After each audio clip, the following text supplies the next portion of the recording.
Ayo, segera download Quran Tadabbur, tafsir dalam genggaman Anda.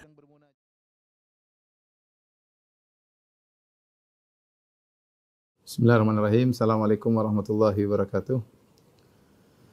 Alhamdulillahi ala ihsanihi wa syukru lahu ala taufiqihi wa amtinanihi wa asyhadu an la ilaha illallah wahdahu la syarika lahu ta'ziman li sya'nih wa asyhadu anna Muhammadan abduhu wa rasuluhu da'ila ridwanih. Allahumma shalli alaihi wa ala alihi wa ashabihi wa ikhwani. Para ikhwan dan akhwat, para jamaah majelis taklim pengajian Raudhatul Jannah di Jenewa ya. Ngomong-ngomong Jenewa itu di mana saya juga nggak tahu ya. Jenewa itu di mana ini? Hah? Swiss. Oh, Swiss. Oh ya. Di Swiss ya ya. Insyaallah pada kesempatan kali ini kita akan membahas tentang istri-istri Nabi sallallahu alaihi wasallam ya. Kita akan mulai dengan Khadijah radhiyallahu taala anha ya. Tentunya mereka adalah orang-orang pilihan yang Allah pilihkan untuk menemani kehidupan Rasulullah sallallahu alaihi wasallam, untuk menjalani kehidupan suka dan duka bersama Rasulullah sallallahu alaihi wasallam, dan mereka istri-istri Nabi sallallahu alaihi wasallam di dunia dan juga di akhirat. Oleh karenanya para ulama sepakat bahwasanya istri-istri Nabi yang ketika Nabi SAW meninggal, mereka masih statusnya sebagai istri-istri Nabi, tidak boleh dinikahi oleh siapapun. Ya, tidak boleh dinikahi oleh siapapun karena istri-istri Nabi SAW akan menjadi istri-istri Nabi di akhirat. Ya, dan kita tahu dalam hadis kata Nabi SAW, al-mar'atu li akhiri zawjiha, bahwasanya seorang wanita akan menemani suaminya yang terakhir. Oleh karenanya kita akan berbicara tentang wanita-wanita yang telah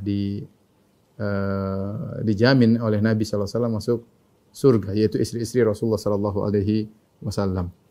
Sebelum kita membahas tentang istri-istri Nabi SAW, saya akan kasih gambaran tentang wanita-wanita yang ada di sekeliling Nabi SAW, siapa saja ya wanita-wanita tersebut ya.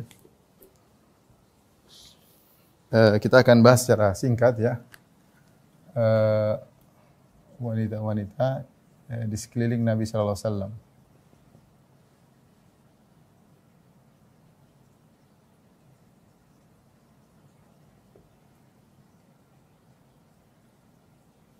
Kita bisa bagi wanita-wanita tersebut menjadi 3 ya. Yang pertama adalah istri-istri Nabi.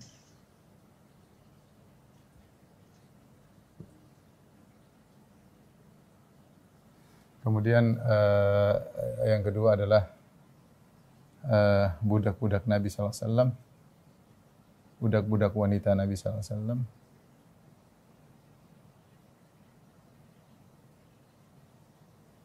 Kemudian yang ketiga adalah wanita-wanita yang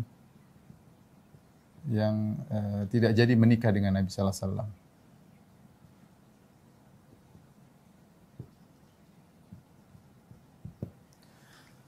Adapun wanita-wanita yang tidak jadi menikah dengan Nabi sallallahu alaihi wasallam ada 2 ya, yaitu di antaranya Ibnatu Al-Jawn ya. Jadi wanita ini tadinya dinikahi oleh Nabi sallallahu alaihi wasallam, kemudian ketika Nabi ingin menemuinya, ya artinya diceraikan oleh Nabi sallallahu alaihi wasallam, belum sempat digauli, diceraikan. Ketika Nabi ingin bertemu dengannya, kemudian dia berkata, a'udzubillahi minka, aku berlindung kepada Allah dari engkau wahai Muhammad ya. Maka Rasulullah SAW mengatakan, laqad uzzi bima'ad, sungguh kau telah berlindung kepada zat yang maha memberi perlindungan. Ilhaqi bi ahlik, maka belum diapa-apain oleh Nabi SAW, maka wanita ini pun dikembalikan ke keluarganya ya. Keluarganya. Kemudian di antaranya juga ada wanita yang disebut dengan al-wahibah nafsaha. Al-wahibah nafsaha. Yang Allah sebutkan dalam surat Al-Ahzab, wa imra'atan mu'minatan in wahabat nafsaha lin-nabi in arada an-nabiyyu ayastankihaha khalisatan laka min dunil mu'minin. Dalam Al-Qur'an Allah sebutkan wa imra'atan mu'minah, seorang wanita yang menghadiahkan dirinya untuk Nabi sallallahu alaihi wasallam. Yaitu Nabi sebenarnya sallallahu alaihi wasallam sebenarnya bisa menikahi dia. Nabi boleh menikahi dia tanpa mahar, ya. Ya, boleh dinikahi tanpa mahar. Dan ini hanya kekhususan Nabi sallallahu alaihi wasallam tanpa mahar. Tapi akhirnya Nabi tolak, Nabi tidak jadi menikahinya. Nabi tidak jadi menikahinya, tidak jadi menikahinya. Terus gimana? Akhirnya dia ada seorang lelaki berkata, "Ya Rasulullah, illam yakun laka biha hajah, fazawijniha." Ya Rasulullah, kalau Anda tidak berminat sama wanita tersebut, nikahkanlah wanita tersebut dengan aku. Maka Rasulullah SAW akhirnya nikahkan wanita tersebut dengan sahabat tadi. Rasulullah SAW suruh cari mahar, ya. Rasulullah bilang, "Ada maharmu?" Ya. Kata dia, "Saya punya sarung ya Rasulullah." "Taib, sarungmu jadi jadi mahar." Kata dia, "Ya Rasulullah, kalau sarung ini saya jadikan mahar, saya enggak punya sarung kecuali ini." Rasulullah SAW mengatakan, "Iltamis walau khataman min hadid." Coba pulang ke rumah cari meskipun cincin dari besi, pokoknya bisa jadi mahar. Dia cari, enggak ada ya Rasulullah. Terus enggak punya apa-apa. Akhirnya Rasulullah SAW mengatakan, "Kau punya hafalan Quran?" Kata dia, "Punya." Kata Rasulullah SAW, "Zawwajtukaha bima ma'aka minal Quran." Kalau gitu nikahilah wanita tersebut dengan hafalan Quran yang kau miliki untuk kau ajarkan kepada dia. Jadi maharnya berupa, istilahnya maharnya adalah jasa sang lelaki mengajarkan Al-Quran kepada wanita tersebut. Ya. Adapun budak wanita Nabi sallallahu alaihi wasallam maka ada dua. Ya. Yang pertama Maria Al-Qibtiyah bintu Syam'un Al-Qibtiyah. Maria ini yang merupakan hadiah dari Raja Al-Muqawqis dari Mesir, dan Maria Al-Qibtiyah itu dari Mesir. Diberikan hadiah kepada Nabi sallallahu alaihi wasallam dan akhirnya Nabi menjadikan dia budak dan punya anak, ya. Punya anak dari Nabi. Nabi sallallahu alaihi wasallam namanya Ibrahim. Ibrahim bin Muhammad, ya. Tapi akhirnya Ibrahim ini wafat ketika masih masa menyusui. Kan tapi wafat masih dalam usia susuan. Yang Rasulullah SAW sangat sedih. Ibrahim lahir ketika gerhana matahari, ya. Tapi kemudian Rasulullah menjelaskan bahwasanya gerhana ini terjadi bukan karena kelahiran sesuatu atau kematian sesuatu. Dan waktu Rasulullah SAW lahir Ibrahim, Rasulullah sangat senang karena waktu Rasulullah tidak punya anak laki-laki. Ternyata anak Ibrahim kemudian akhirnya meninggal, masih sangat kecil di pangkuan Nabi sallallahu alaihi wasallam sampai Rasulullah SAW menangis. Kata Rasulullah SAW, "Innal qalba la yahzan wa innal aina la tadma." Sungguh hatinya sangat sedih, mata mengeluarkan air mata. "Wa la naqulu illa bima yurdi rabbana." Namun kami tidak mengucapkan sesuatu kecuali yang bisa membawa keridhaan Rabb kami. "Wa inna bi firaqika ya Ibrahim la mahzunun." Sungguh kami dengan kepergianmu wahai Ibrahim sangat bersedih, ya. Ini budak yang pertama. Yang kedua namanya Raihanah. Raihanah, ya. An-Nadhriyah, ini juga budak Nabi sallallahu alaihi wasallam. Nabi menawarkan untuk menikahinya, dia menolak untuk dinikahi Nabi. Ya. Tapi dia memilih untuk tetap jadi budak Nabi sallallahu alaihi wasallam sehingga tidak memberatkan Nabi sallallahu alaihi wasallam kalau menikah harus mahar, macam-macam ada kelaziman-kelaziman dan yang harus dilakukan, maka dia memilih, "Saya jadi budak Anda saja ya Rasulullah sallallahu alaihi wasallam." Adapun istri-istri Nabi sallallahu alaihi wasallam maka totalnya ada 11. Namun ketika Rasulullah SAW meninggal yang tersisa cuma 9, duanya sudah meninggal dunia. Di antara istri-istri Nabi sallallahu alaihi wasallam, ya, adalah Khadijah radhiyallahu anha, kemudian di antaranya Saudah bintu Zam'ah, begitu adanya Aisyah radhiyallahu taala anha, empat adalah Hafsah, ya. Hafsah bintu Umar, ya. Umar bin Khattab radhiyallahu taala anhu, kemudian di antaranya Ummu Salamah bintu Umayyah, ya, Al-Makhzumiyah. Ummu Salamah radhiyallahu taala anha, kemudian ada Zainab bintu Khuzaimah. Kemudian ada namanya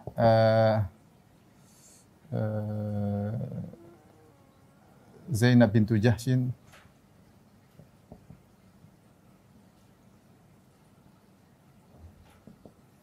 Kemudian ada namanya Al-Juwairiyah, ya.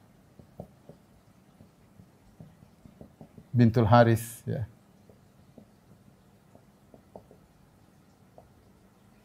Kemudian ada namanya Sofiyah bintu Huyai, ya, bin Akhtab, ya, Sofiyah Nadhriyah dari Yahudi. Kemudian ada namanya Ramlah bintu Abi Sufyan, yaitu Ummu Habibah. Ramlah ini adalah Ummu Habibah. Ramlah itu Ummu Habibah. Kemudian yang terakhir 11 adalah Maimunah radhiyallahu taala anhunna, ya.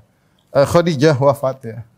Ketika Rasulullah SAW meninggal, Khadijah sudah wafat sebelum Nabi. Di antara juga wafat sebelum Nabi adalah Zainab bintu Khuzaimah. Ini juga wafat sebelum Nabi. Kalau tidak salah Zainab bintu Khuzaimah radhiyallahu taala anha hanya tinggal bersama Nabi kurang lebih 3 bulan. Kemudian meninggal dunia, tapi beliau ketika menikah dengan Nabi ikut serta dalam peperangan membantu orang-orang yang terluka. Inilah istri-istri Nabi sallallahu alaihi wasallam yang hidup bersama ketika Nabi meninggal. Masih ada 9 istri Nabi: Saudah, Aisyah, Hafsah, Zainab bintu Jahshin, Al-Juwairiyah bintul Harith, Safiyah, Ramlah dan Maimunah radhiyallahu taala anhunna ajmain. Yang perlu kita ingatkan bahwasanya Rasulullah, kenapa istrinya banyak? Rasulullah SAW memiliki kekhususan yang tidak bisa diikuti oleh yang lain, ya. Jadi faktor-faktor atau hal-hal yang merupakan argumen akan bolehnya Nabi menikah dengan banyak wanita.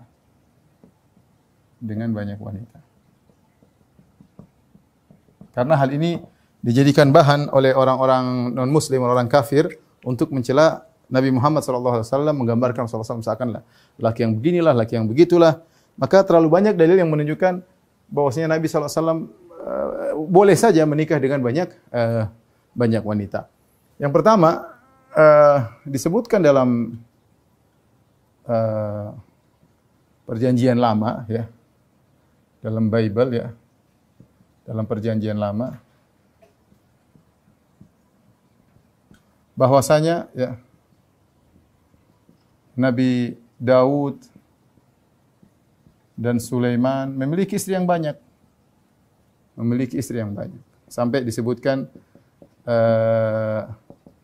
Nabi Sulaiman khususnya, kalau tidak salah istrinya 300, terus budaknya berapa ratus, saya agak lupa. Tapi termaktub dalam perjanjian lama tentang Nabi Sulaiman alaihissalam. Nabi Daud juga raja yang memiliki istri yang banyak. Nabi Ibrahim alaihissalam disebutkan punya istri 3 dalam perjanjian lama. Artinya orang-orang ahlul kitab, Yahudi maupun Nasara, mereka juga tahu bahwa Nabi mereka dahulu ada yang istrinya juga banyak. Kalau Nabi Muhammad SAW, kenapa tidak boleh? Kalau Nabi dulu boleh, kenapa Nabi Muhammad tidak boleh?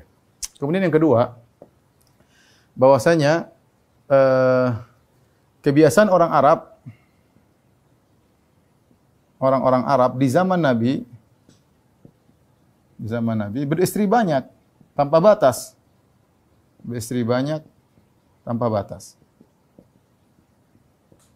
Maka ini adalah hal yang wajar di zaman Nabi SAW, apalagi sebagai kepala negara. Namun akhirnya Rasulullah SAW kasih pembatasan. Bagi sahabat tidak boleh istri lebih daripada 4. Oleh karenanya ketika datang aturan tersebut, Rasulullah SAW tanya, kamu istrimu berapa? 10. Ceraikan 6, tinggalkan 4. Sehingga maksimal bagi selain Nabi SAW adalah cuma 4. Tetapi tradisi istri sampai 10, 20 di zaman tersebut adalah suatu hal yang biasa. Oleh karenanya tidak ada seorang kafir pun di zaman Nabi yang mencela Nabi dari sisi ini. Tidak ada. Abu Jahal yang suka mencari-cari kesalahan Muhammad SAW. Abu Lahab, kemudian Al-Walid bin Mughirah, orang-orang musyrikin yang suka mencari-cari kesalahan Nabi, mereka tidak bisa mencela Nabi dari sisi ini. Karena ini perkara yang biasa. Perkara yang biasa di zaman mereka. Mereka punya sampai 20, sampai 30 Ya, tapi Rasulullah SAW kemudian batasi untuk selain Nabi boleh 4. Masna wa thulatsa wa ruba' cuma 4. Karena 4 itulah yang mungkin bisa merupakan syariat sepanjang kehidupan sampai hari kiamat, dan juga 4 itulah yang mungkin untuk menciptakan namanya maksimal untuk bisa menciptakan keharmonisan rumah tangga. Lebih daripada itu seorang laki akan kewalahan. Ya. Taib. Kemudian di antara kenapa Rasulullah SAW Rasulullah memiliki ya, Rasulullah memiliki kekuatan yang tidak dimiliki orang lain. Dimiliki manusia biasa. Makanya Anas bin Malik radhiyallahu anhu menyebutkan Rasulullah SAW pernah satu hari beliau menggauli istrinya 9 seluruhnya. Ada yang mengatakan 11 bersama budak-budaknya. Dalam satu waktu Rasulullah SAW mengiringi mereka dengan sekali mandi. Dan ini orang biasa tidak bisa ya. Demikian juga ini pernah terjadi pada siapa? Pada Sulaiman. Nabi Sulaiman alaihissalam pernah berkata, saya malam ini akan menggauli 99 istriku.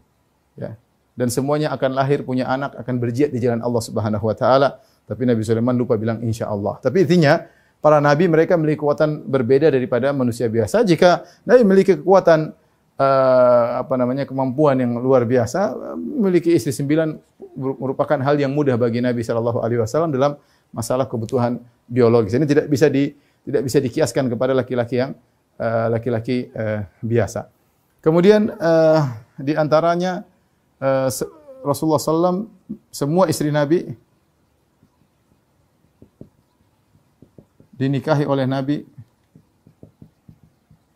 ya. Karena ada sebab sosial, ada sebab tertentu. Sebab sosial tertentu ya. Ya, banyak nanti mungkin akan kita jelaskan ketika kita akan bahas istri-istri Nabi sallallahu alaihi wasallam satu persatu. Ini sekedar mukadimah ya, kepada ibu-ibu yang dirahmati Allah Subhanahu wa taala. Inilah kira-kira kondisi wanita di sekeliling Nabi sallallahu alaihi wasallam. Nabi menikah dengan istri yang banyak karena ada hal-hal yang memang hal biasa. Oleh karena saya ulangi lagi, di zaman Nabi sallallahu alaihi wasallam ketika menikah dengan istri 9, tidak ada seorang musyrik pun yang mencela Rasulullah sallallahu alaihi wasallam. Ya mungkin bahkan zaman dahulu mungkin ini menunjukkan kehebatan seorang, tapi enggak ada yang mencela. Padahal mereka mencari-cari celah untuk menjatuhkan Rasulullah SAW, namun tidak ada yang mencela dari sisi ini. Ini hal yang sudah terjadi pada nabi-nabi sebelumnya. Ya. Kalau kemudian istri Nabi nikahi semuanya ada sebab sosial tertentu. Kemudian terakhir ditambahkan semua istri Nabi janda adalah janda kecuali Aisyah. Ya. Radhiyallahu taala anha. Kalau Rasulullah SAW hanyalah ingin seperti perkataan orang ingin memuaskan hawa nafsu, Rasulullah SAW akan mencari istri gadis semua. Tapi buktinya Rasulullah SAW justru ada sahabat yang meninggal, Rasul nikah istrinya, sahabat sana meninggal, Rasul ingin istrinya. Seakan-akan Rasulullah ingin meringankan beban mereka. Ya, ada sepupunya meninggal, Rasulullah nikahi istrinya. Dan padahal Rasulullah SAW sendiri menyuruh sahabat untuk menikahi gadis. Makanya ketika Rasulullah SAW berbicara kepada Jabir bin Abdullah, kata Rasulullah SAW, hal la tazawwajta bikran tudaibuha wa tudaibuka tulaibuha wa tulaibuka. Kenapa kau Jabir tidak menikah dengan gadis yang kau bisa bermain-main dengan dia, kau bisa bercanda dengan dia. Ya, Nabi menyuruh sahabat untuk menikahi gadis. Nabi sendiri istrinya semuanya janda kecuali Aisyah radhiyallahu taala anha. Tapi ini poin pertama mungkin tolong dihapus sebelum kita masuk pada pembahasan tentang Khadijah radhiyallahu taala anha. Berbicara tentang Khadijah radhiyallahu taala anha ya. Maka kita sedang berbicara tentang wanita yang luar biasa yang pernah Allah ciptakan di atas muka bumi dengan ya akhlak luar biasa, pengorbanan yang luar biasa, yang disandingkan sebagai istri pertama bagi Nabi kita Nabi Muhammad sallallahu alaihi wasallam. Dialah Khadijah radhiyallahu taala anha, Khadijah bintu Khuwailid ya. Yang dia adalah seorang wanita Quraisyah, wanita dari Quraisy, memiliki nasab yang tinggi yang bertemu dengan nasab Nabi sallallahu alaihi wasallam di Qusay bin Kilab dan seterusnya. Jadi dia adalah wanita Quraisy yang memiliki nasab yang tinggi. Mendapat gelaran-gelaran di zaman beliau dengan gelaran-gelaran yang berbeda, di antaranya adalah At-Tahirah. Tahirah itu wanita yang suci, yang jauh dari perbuatan nakal, perbuatan zina dan yang lainnya ya. Dan Khadijah radhiyallahu taala anha sebelum menikah dengan Nabi sallallahu alaihi wasallam, beliau sudah menikah 2 kali ya. Sudah menikah 2 kali, suaminya pada meninggal dunia. Yang di antaranya beliau menikah dengan Atiq binti Aith al-Makhzumi, kemudian menikah dengan Abu Halah Nabash at-Tamimi ya. Kemudian meninggal dan dia punya anak ya, Hind bin Abi Halah ya. Dari pernikahannya dengan Abu Halah, maka Khadijah punya anak namanya Hind bin Abi Halah yang tinggal juga bersama Rasulullah SAW di rumah Khadijah ketika Khadijah menikah dengan Nabi sallallahu alaihi wasallam ya. Ketika Khadijah menjanda dan dia memiliki harta yang banyak, dia adalah seorang wanita saudagar kaya raya yang memperkerjakan para lelaki untuk menjual barangnya ya, barang dagangannya, pergi ke negeri Syam, nanti keuntungan dibagi yang disebut dengan mudharabah, yaitu modal dari dia, kemudian para lelaki bekerja untuk menjualkan barang dagangannya. Inilah Khadijah radhiyallahu taala anha. Sehingga banyak lelaki yang ingin menikahinya ya. Siapa yang tidak ingin menikah dengan Khadijah radhiyallahu taala anha? Wanita Quraisyah, nasabnya tinggi, dari sisi nasab tinggi, dari sisi akhlak terkenal sampai disebut dengan tahirah, yaitu wanita yang suci. Kemudian dari sisi harta adalah wanita yang kaya raya ya, saudagar ya. Dari segala sisi manapun, maka semua lelaki tertarik dengan Khadijah. Tapi Khadijah selalu menolak ya. Dia sudah menikah 2 kali, sudah janda 2 kali dan dia menolak lamaran para lelaki. Sampai akhirnya dia mendengar tentang seorang pemuda yang terkenal memiliki akhlak mulia yang diberi gelar dengan Al-Amin. Itulah Muhammad bin Abdullah bin Abdul Muttalib bin Hashim bin Abdi Manaf Al-Qurashi sallallahu alaihi wasallam ya. Maka dia mendengar tentang seorang pemuda yang masih muda yang memiliki amanah yang luar biasa sampai digelari dengan Al-Amin ya. Tertarik ya, tiba-tiba ya Allah menggerakkan hatinya ingin mengenal lebih dekat tentang pemuda tersebut. Ya. Dan Nabi SAW juga belum menikah. Maka seakan-akan Khadijah ingin lebih tahu tentang bagaimana perangai Muhammad ini ya. Orang bilang katanya dia Al-Amin. Orang memuji akhlaknya, tidak pernah berdosa sedikit pun ya. Tapi kan kata orang, itu kan kata orang, Khadijah ingin tahu lebih jelas bagaimana tentang akhlak lelaki yang membuat hatinya tertarik kepada lelaki tersebut. Maka disebutkan Khadijah kemudian mengajak Nabi Muhammad SAW, sang pemuda Muhammad SAW untuk bekerja sebagai anak buahnya untuk perdagangkan barang dagangannya. Ya. Kemudian barang dagangan ini akan diperjualbelikan di negeri Syam. Yang dari Mekah ke negeri Syam butuh perjalanan kira-kira ya mungkin 1.200 km ya, karena dari Mekah menuju Madinah sekitar 450 km, kemudian dari Madinah menuju Syam kira-kira 700 atau 800 km ya, sehingga butuh perjalanan jauh sekitar 1.200 km untuk membawa barang dagangan untuk memperjualbelikan barang dagangan tersebut. Dengan demikian Khadijah akan tahu tentang keamanahan Nabi dan bagaimana perangai akhlak Nabi yang sesungguhnya. Karena akhlak seorang bisa diketahui di antaranya dengan muamalah dengan uang. Ketahuan akhlak seseorang, dan juga bisa akhlak seorang sungguhnya bisa diketahui dengan ketika safar. Sebagaimana ketika ada seorang bersaksi di hadapan Umar bin Khattab radhiyallahu anhu ya, ketika orang mau jadi saksi, Umar bin Khattab mengatakan, saya tidak mengenal engkau. Siapa yang menjadi saksi memberi rekomendasi kepada engkau? Maka kata Umar, saya tidak kenal engkau dan saya tidak mengenal engkau, tidak memberi mudarat kepadamu. Tetapi sekarang kau hendak menjadi saksi, maka harus ada yang merekomendasi engkau bahwasanya kau layak menjadi saksi. Siapa yang merekomendasi engkau? Maka ada seorang mengangkat tangan, ya Umar, ya Amirul Mukminin, saya akan menjadi merekomendasikan orang ini. Saya kenal dia. Kata Umar, kau kenal dia? Iya. Kata Umar bin Khattab radhiyallahu anhu pertama, apakah dia adalah jaruka, tetanggamu? Kau pernah tinggal bertangga sama dia, tangga dekat, sehingga kau tahu makhrajahu madkhalahu, kau tahu kapan dia masuk, kau tahu kapan dia keluar. Namanya tangga, tahu betul siapa tetangganya. Kata dia, bukan ya Umar, saya enggak pernah jadi tetangga dia. Kemudian, apakah kau bersafar dengan dia? Pernah bersafar dengan dia? Yang alladzi yustadallu bihi, yang dengan safar ketahuan tentang akhlak seseorang. Makanya dikatakan safar yusfir, karena safar itu akan membuka tabir akhlak seseorang yang sungguhnya, apalagi safar zaman dahulu. dengan berjalan yang jauh, kemudian di bawah terik matahari, kalau hujan kehujanan, kelaparan, ya. Makanya sering disebutkan dalam Al-Quran Ibnu Sabil, banyak sekali disebutkan. Yaitu di antara orang berhak menerima zakat, orang yang kehabisan bekal dalam safar. Oh, zaman sekarang rata-rata orang tidak demikian. Tapi zaman dahulu namanya safar itu adalah suatu yang berat. Nah, ketika orang bersafar, akan nampak akhlaknya yang sesungguhnya. Apakah dia mengutamakan dirinya sendiri? Apakah dia pelit, akan ketahuan? Ataukah dia ego, tidak memperhatikan yang lain? Ya.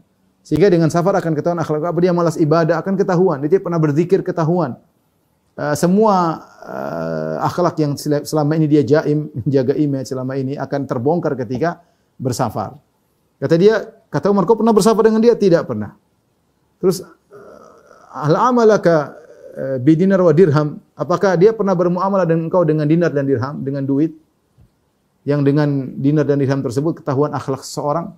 Ya, karena kadang seorang dari penampilan Masya Allah luar biasa, mungkin Islami, kalau ke masjid Masya Allah kelihatan saf pertama, tapi ketika kita bermuamalah dengan dia masalah duit, selesai sudah. Akhlaknya habis. Ya, utang nggak pernah bayar, nggak pernah tepat waktu, bikin masalah, menggampangkan masalah duit dan yang lainnya. Ya. Jadi terkadang nampaknya secara zahir seakan-akan orang yang alim, tapi ketika sudah kita bermuamalah duit dengan dia hancur-hancuran, ketahuan bobroknya. Jadi Umar mengatakan, bagaimana kau bisa merekomendasinya? Kau tidak pernah safar dengan dia, kau tidak pernah urusan duit dengan dia, dan kau tidak pernah menjadi tetangganya. Idzan la ta'rifu. Kalau gitu kau tidak kenal orang ini. Ya. Inilah 3 perkara yang dijadikan landasan oleh Umar untuk mengetahui, membongkar akhlak seseorang. Di antaranya 2 perkara dipakai oleh Khadijah untuk mengenal Nabi SAW. Khadijah akan menyuruh Nabi bersafar dari Mekah menuju negeri Syam, 1200 kilo, perjalanan yang jauh. Yang kedua, Khadijah menyuruh Nabi Muhammad SAW untuk bermuamalah masalah duit. Bagaimana amanahnya, bagaimana kejujurannya. Kemudian akhirnya Rasulullah setuju, bekerjalah dia kepada saudagar yang cantik yaitu Khadijah. Kemudian dia pun memperjualbelikan barang Khadijah. Khadijah pasang seseorang namanya Maisarah. Maisarah ini laki-laki bukan perempuan ya. Kalau kita mungkin Maisarah disebut perempuan, Maisarah itu nama laki-laki. Nah, Maisarah ini menemani Rasulullah SAW untuk melakukan perjalanan dagang tersebut. Ya, dengan Maisarah inilah budaknya Khadijah. Maisarah bisa melaporkan segala hal kepada Khadijah tentang siapa hakikat Muhammad SAW. Maka mulailah Rasulullah SAW menjualkan barang perdagangan Khadijah, kemudian lapor setelah itu pulang, Maisarah lapor kepada Khadijah. Beginilah Muhammad, beginilah begini. Maka semakin tertariklah Khadijah kepada sang pemuda Muhammad SAW. Ya. Akhirnya, ya inilah lelaki yang ditunggu-tunggu oleh Khadijah radhiyallahu taala anha. Akhirnya Khadijah pun mengatur bagaimana akan bisa terjadi pernikahan antara Khadijah dengan Nabi SAW. Ada yang mengatakan bahwasanya Khadijah melalui saudaranya menyampaikan kepada saudara Nabi SAW. Ya, akhirnya terjadilah pernikahan yang luar biasa dari seorang laki yang sangat soleh Rasulullah SAW, kemudian dengan wanita yang sangat soleha yaitu Khadijah radhiyallahu taala anha. Berapakah umur Nabi SAW? Berapakah umur Khadijah? Sebelumnya faedah yang bisa diambil bahwasanya jika ada seorang wanita yang tertarik dengan seorang lelaki, ya, dan dia tahu laki tersebut saleh bertakwa, dia boleh menawarkan dirinya, tapi mungkin tidak langsung, tapi lewat seseorang lainnya. Karena kita tahu namanya kebahagiaan yang kita harapkan dari lelaki yang saleh. Sebagaimana seorang laki berharap kebahagiaan dari wanita yang salehah. Betapa banyak problematika rumah tangga karena suaminya tidak saleh atau istrinya tidak salehah. Ya. Sehingga masing-masing lupa dengan kewajibannya. Namanya manusia ketika sudah menikah yang dipikirkan adalah haknya. Dia pandai dalam menuntut haknya tapi tidak pandai dalam menunaikan kewajibannya. Tapi berbeda antara wanita soleha dan laki yang soleh. Niscaya kedua-duanya bertakwa kepada Allah Subhanahu wa taala dalam bermuamalah dengan pasangannya. Dia tidak ingin mendolimi pasangannya. Maka dia berusaha untuk menunaikan hak pasangannya. Kewajibannya dia penuhi, tidak hanya sekedar dia menuntut. Oleh karena bukanlah salah, bukanlah perkara tercela bagi Khadijah ketika dia pun tertarik kepada Muhammad, sang pemuda yang sangat saleh, terkenal dengan ketakwaannya. Akhirnya melalui perantara, akhirnya terjadilah pernikahan antara Nabi SAW dengan Khadijah. Berapakah umur Nabi? Rata-rata ulama mengatakan umur Nabi 25 tahun.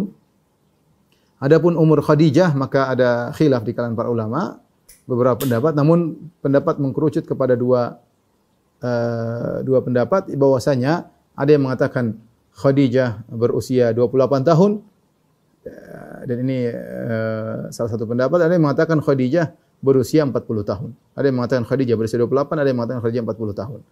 Yang mengatakan Khadijah berusia 28 tahun, mereka mengatakan Khadijah setelah itu menikah dengan Nabi, punya anak 6. Anak 6 tersebut adalah Al-Qasim, Abdullah, kemudian Ruqayyah, Ummu Kulthum, Zainab, Ruqayyah, Ummu Kulthum, Fatimah. 6 orang anak. Ya, menunjukkan bahwasanya Khadijah masih produktif untuk mengandung dan melahirkan. Lain halnya kalau Khadijah sudah umur 40 tahun. Kita tahu orang umur usia 40 tahun untuk melahirkan tidak mudah. Oleh karenanya sebagian ulama berpendapat bahwasanya Khadijah umurnya 28 tahun ketika menikah dengan Nabi. Itu jarak antara Nabi dan Khadijah cuma 3 tahun. Pendapat kedua mengatakan bahwasanya Khadijah usianya 40 tahun. Ini pendapat yang lebih kuat karena disebutkan dalam satu hadis ketika Aisyah cerita ketika saya cemburu, Aisyah masih remaja. Saya cemburu kemudian saya menyebutkan keburukan Khadijah, saya mengatakan hamra'us shidq. Hamra'us shidqain. Ya. Apa namanya? Khadijah adalah wanita yang sudah nenek-nenek, yaitu hamra maksudnya tinggal gusinya saja, giginya sudah jatuh. Kalau kita bilang Khadijah menikah umur 28 tahun dan Khadijah hidup bersama Nabi 25 tahun. Khadijah usia rumah tangga mereka 25 tahun. Kalau Khadijah umur 28 kemudian menikah dengan Nabi sampai 25 tahun, berarti usia Khadijah ketika meninggal 25 tambah 28 itu 33 tahun. 53 tahun. 53 tahun mungkin seorang giginya belum jatuh ya. Kawan-kawan saya masih banyak umur 50-an giginya belum jatuh. Tapi kalau kita bilang Khadijah umurnya 40 tahun, kemudian menikah dengan Nabi, kemudian hidup bersama Nabi 25 tahun, berarti Khadijah ketika meninggal usianya 65 tahun. Kemungkinan umur segitu gigi sudah rontok, apalagi sering menyusui anak yang begitu banyak ya, kalsiumnya berkurang sehingga akhirnya giginya jatuh. Oleh karenanya pendapat yang ini khilaf ya, tapi pendapat yang mungkin saya lebih condong bahwasanya Khadijah ketika menikah dengan Nabi sallallahu alaihi wasallam usianya adalah 40 tahun. Usianya adalah 40 tahun. Kemudian berjalanlah kehidupan rumah tangga yang luar biasa, kebahagiaan yang meliputi kehidupan mereka ya selama pernikahan antara Nabi sallallahu alaihi wasallam dengan Khadijah ya. Tahun pertama, tahun kedua, tahun ketiga, tahun keempat sampai 15 tahun berikutnya Nabi diangkat menjadi seorang rasul. Ya. 15 tahun hidup bersama Khadijah radhiyallahu taala anha dengan penuh kebahagiaan, dengan penuh ketentraman bagaimana tidak? Kata Nabi sallallahu alaihi wasallam, "Ad-dunya mata' wa khairul mata'id dunya al-mar'atu salihah." Dunia ini semuanya adalah perhiasan dan perhiasan terindah adalah istri yang salihah ya. Jika seorang mendapatkan istri yang salihah, sungguhnya telah mendapatkan surga dunia. Tapi kalau dia mendapatkan istri yang tidak salihah, sukanya nuntut, pikirannya dunia tok, senangnya perhiasan tok, tidak mengerti kewajibannya sebagai istri yang salihah, maka seakan-akan dia telah mendapatkan neraka yang disegerakan. Oleh karenanya seorang berusaha agar mendidik istrinya menjadi istri yang salihah, agar dia merasakan kenikmatan kehidupan dunia, bidadari dunia sebelum dia merasakan bidadari akhirat. Ketika setelah 15 tahun pernikahan, maka kemudian Rasulullah SAW diberi wahyu. Bagaimana asal muasal Rasulullah SAW diberi wahyu? Rasulullah SAW melihat suatu yang hal yang aneh. Di antaranya ada kejadian aneh Rasulullah SAW ya, seperti ada batu yang memberi salam kepada Nabi. Kata Nabi SAW, "Inni la a'lamu hajaran kana bi Makkah, inni la a'lamu hajaran kana bi Makkah yusallimu alayya qabla an ub'ats, wa inni la a'lamu al-an." Sungguh aku tahu sebuah batu di kota Mekah dulu beri salam kepadaku sebelum saya diangkat menjadi seorang nabi. Saya tahu batu tersebut sekarang. Ini Rasulullah SAW juga tidak suka dengan kondisi masyarakat ketika itu yang mereka lagi di puncak-puncak kerusakan, minum khamar, berzina. Rasulullah SAW meninggalkan itu semua. Mereka menyembah berhala di sekitar Ka'bah ada 360 berhala. Dan Rasulullah SAW meninggalkan semua hal tersebut. Maka hubbiba ilaihil khala. Rasulullah SAW sebelumnya lagi suka mimpi. Mimpi yang mimpi itu bukan mimpi seperti kita mungkin enggak jelas. Ini mimpi jelas. Ka'annahu falaqu subhi, seperti cahaya yang muncul di pagi hari, benar-benar terang benderang, mimpinya jelas. Kalau kita mimpi kadang kita samar-samar. Ketemu orang samar-samar, tahu tadinya di sini, tahu-tahu di sana, tahu-tahu topiknya berubah dengan cepat. Tidak beraturan ceritanya kalau dalam mimpi seseorang. Tapi ini Rasulullah SAW mimpi dengan mimpi yang sangat jelas. Setelah sering mimpi, hubbiba ilaihil khala. Rasulullah SAW suka untuk menyendiri.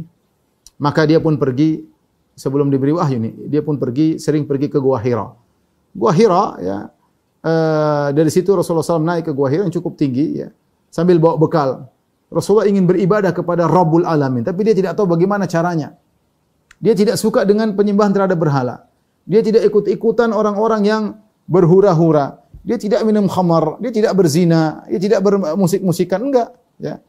Sampai di sini dalam satu hadis ketika Rasulullah SAW ingin hadir dalam acara walimah, dari kejauhan dia mendengar suara-suara mazamir, suara musik-musik, kemudian dia pun dijadikan pingsan oleh Allah Subhanahu wa Ta'ala. Maka ketika itu Nabi SAW merasa rindu, maka dia pun pergi ke Gua Hira, bawa bekal dari istrinya.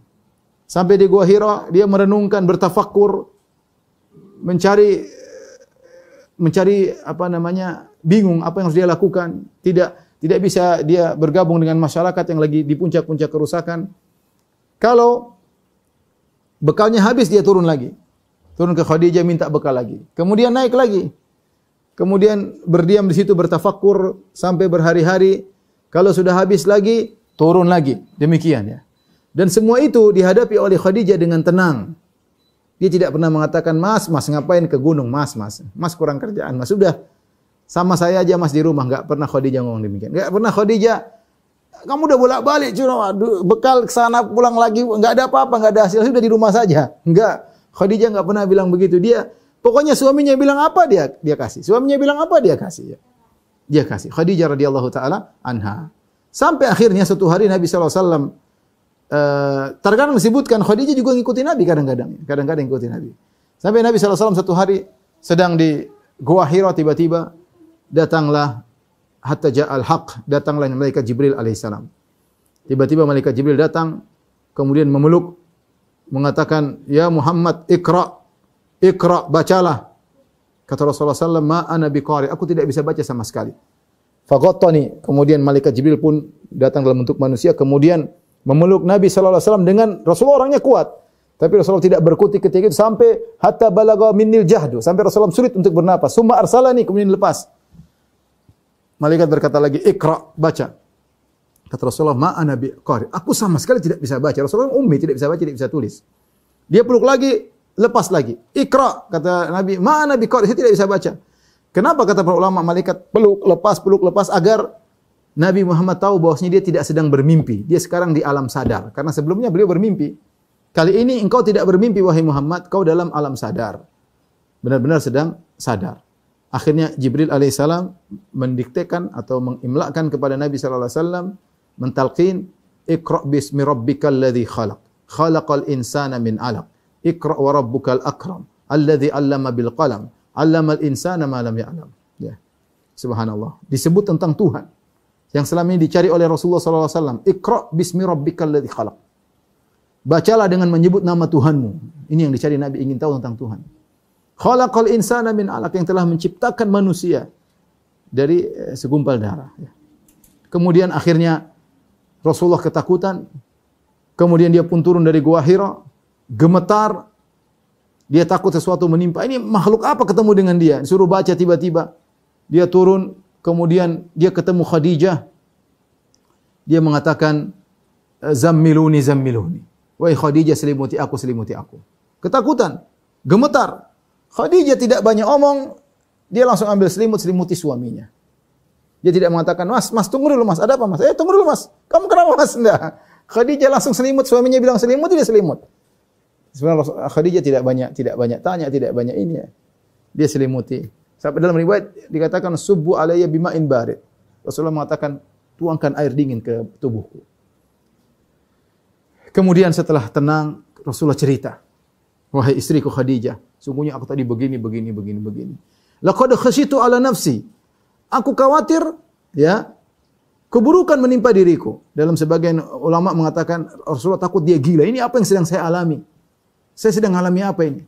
Dengar batu ucapkan salam, kemudian sekarang ketemu orang seperti ini. Sebelumnya mimpi macam-macam. Laqad khasyitu ala nafsi. Aku khawatir suatu keburukan menimpa diriku. Jangan-jangan aku sakit, jangan-jangan aku gila. Khadijah sang istri yang luar biasa menenangkan suaminya. Wanita ini luar biasa, hebat. Dia mengatakan, "Kalla fa wallahi abshir, la yukhzikallahu abada." Sekali-sekali tidak, wahai suamiku, kau tidak akan celaka. Kau tidak akan kemudaratan menimpamu, wahai suamiku. Abshir, bergembiralah, la yukhzikallahu abada, Allah tidak akan menghinakan engkau selamanya. Innaka la tasilur rahim. Khadijah mengangkat perasaan Nabi agar dia tidak bersedih. Dia sebutkan kebaikan-kebaikan suaminya. Innaka la tasilur rahim, engkau senantiasa menyambung silaturahmi. Suamiku, kau suka nyambung silaturahmi.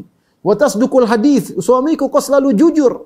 Wa tahmilul kalla, suamiku kau selalu membantu kesusahan orang lain. Wa taksibul ma'dum, bahkan kau kerja, hasilnya kau berikan kepada orang yang tidak bisa bekerja, yang belum bisa mandiri. Wa takrid dhaif, engkau senantiasa menjamu tamu, wahai suamiku. Wa tu'inu ala nawaibil haq, dan engkau selalu membantu orang terkena musibah. Orang seperti engkau tidak akan pernah dihinakan oleh Rabbul Alamin. Saat-saat genting seperti ini butuh seorang istri yang paham apa yang harus dia ucapkan, kepada suaminya agar suaminya tenang. Bukan istri yang malah bingung apa yang dilakukan, kemudian tidak bisa berpikir. Lihat Khadijah radhiyallahu anha yang tenang. Makanya fungsi seorang istri ketika ada suami lagi ketakutan lagi, dia tenangkan, bukan malah memperkeruh suasana. Kalau ada orang pulang dari kantor marah-marah, istriku, kenapa? Itu Abu Fulan itu kurang ajar itu, aduh gini-gini, bikin masalah sama saya di kantor. Istrinya, oh iya, istrinya juga begitu sama tuh, tambah bikin masalah tambah rame. Enggak, tenang mas, hidup ini memang ujian. Harusnya tenangkan suaminya. Bagaimana Khadijah bisa milih kata-kata dengan kecerdasannya? Khadijah, dia memandang kejadian-kejadian. Sehingga ada kesimpulan yang dia ambil, padahal tidak ada wahyu.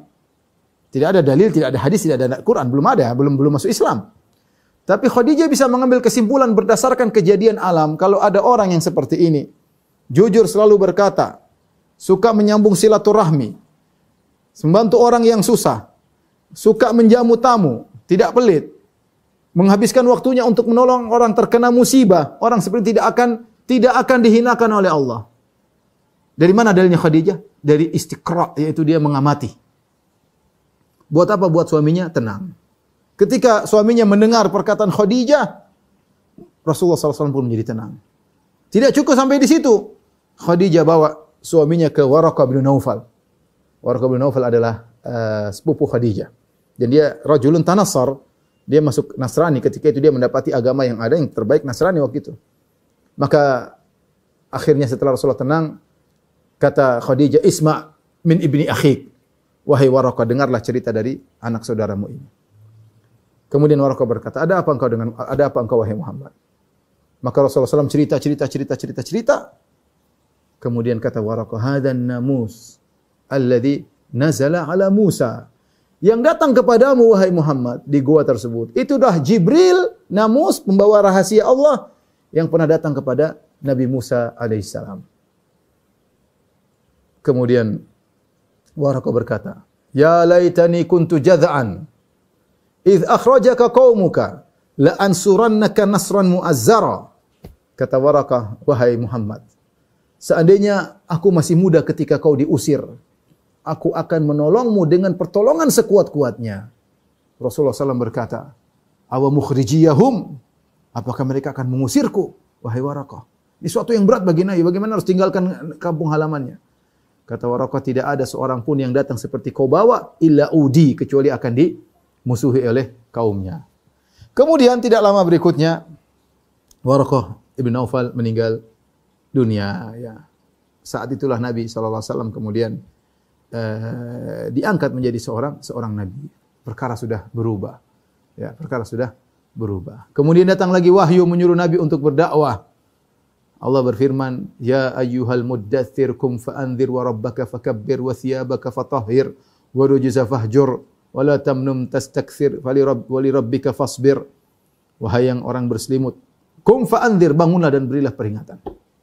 Subhanallah, kata para ulama, sejak Nabi mendengar Nabi sedang tidur berselimut, sedang tidur pulas, tiba-tiba malaikat Jibril kasih bangun.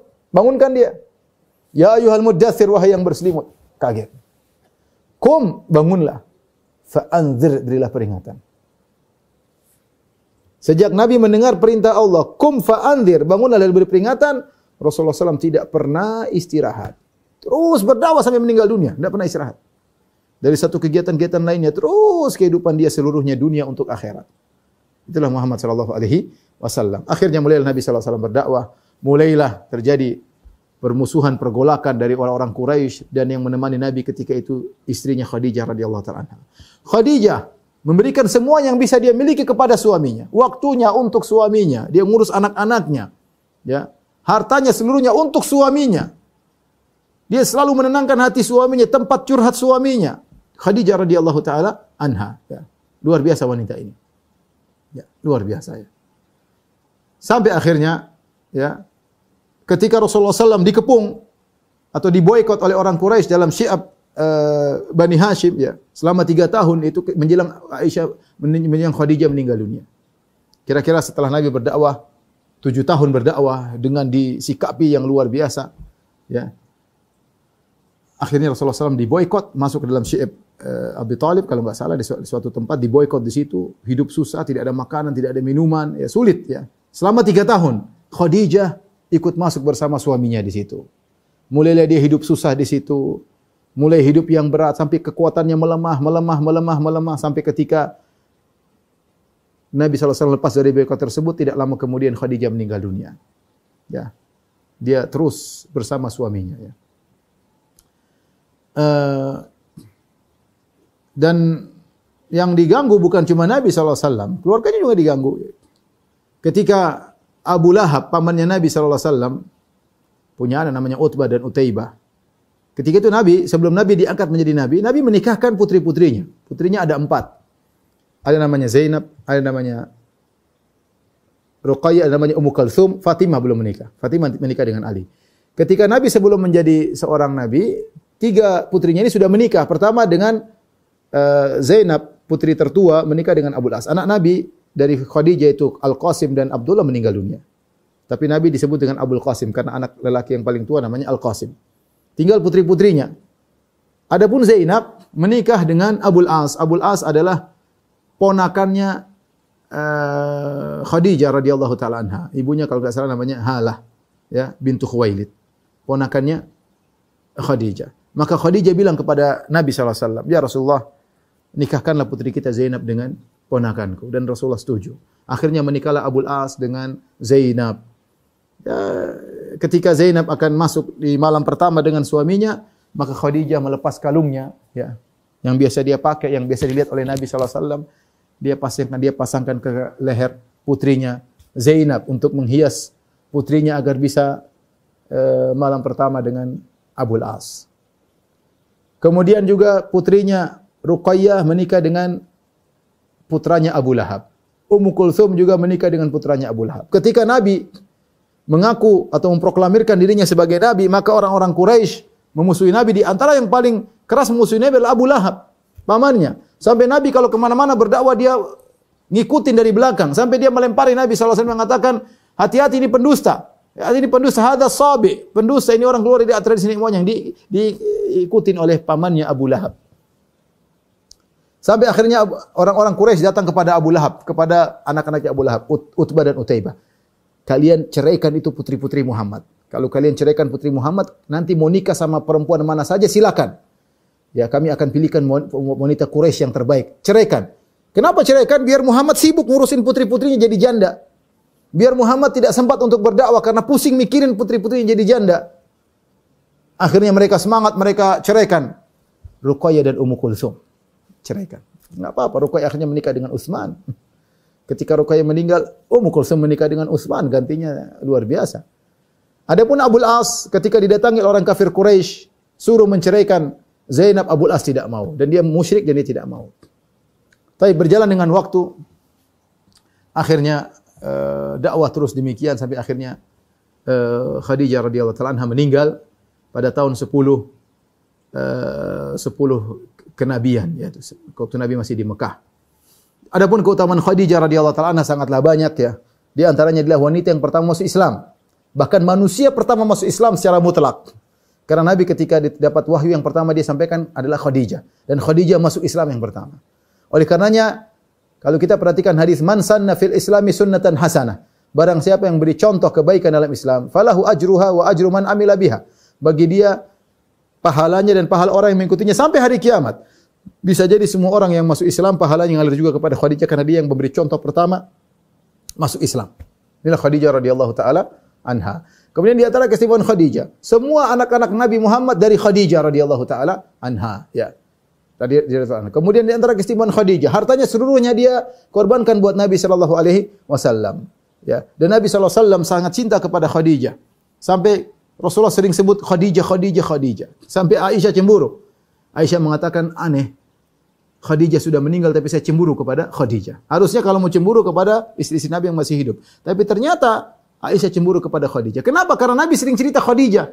Dulu Khadijah begini, dulu Khadijah begini, dulu Khadijah begini. Kalau idza dzakara Khadijah asna 'alaiha sana'an. Kalau Nabi sudah nyebut Khadijah, Nabi puji. Sampai Aisyah cemburu. Khadijah, Khadijah terus.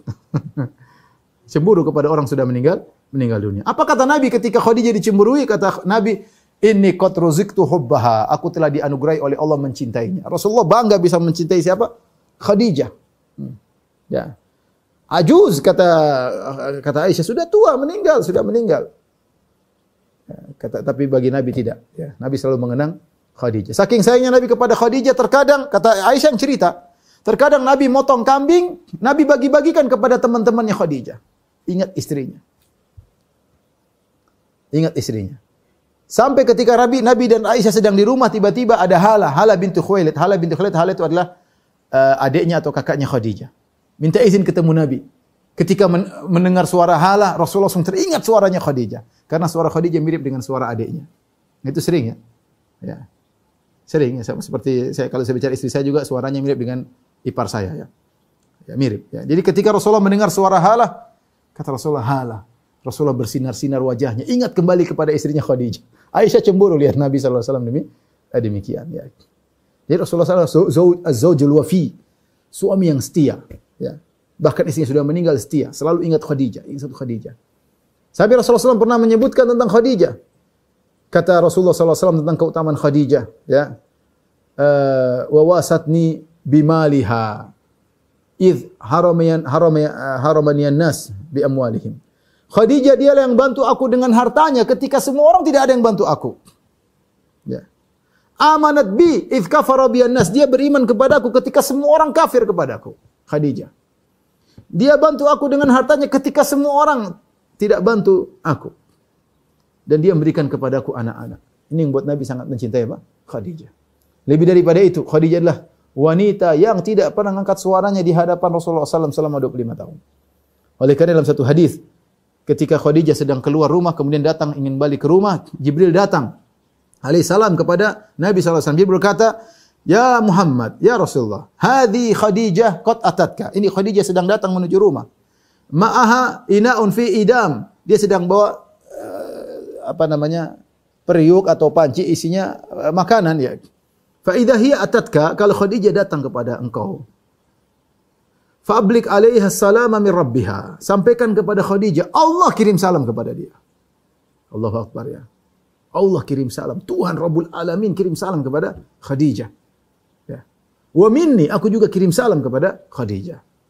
Wa basyirha bil jannah, dan kabarkan kepada dia tentang surga bagi dia, istana bagi dia, ya, bi baitin fil jannah, ya, min qasabin, ya, la sakhaba fihi wala nasab.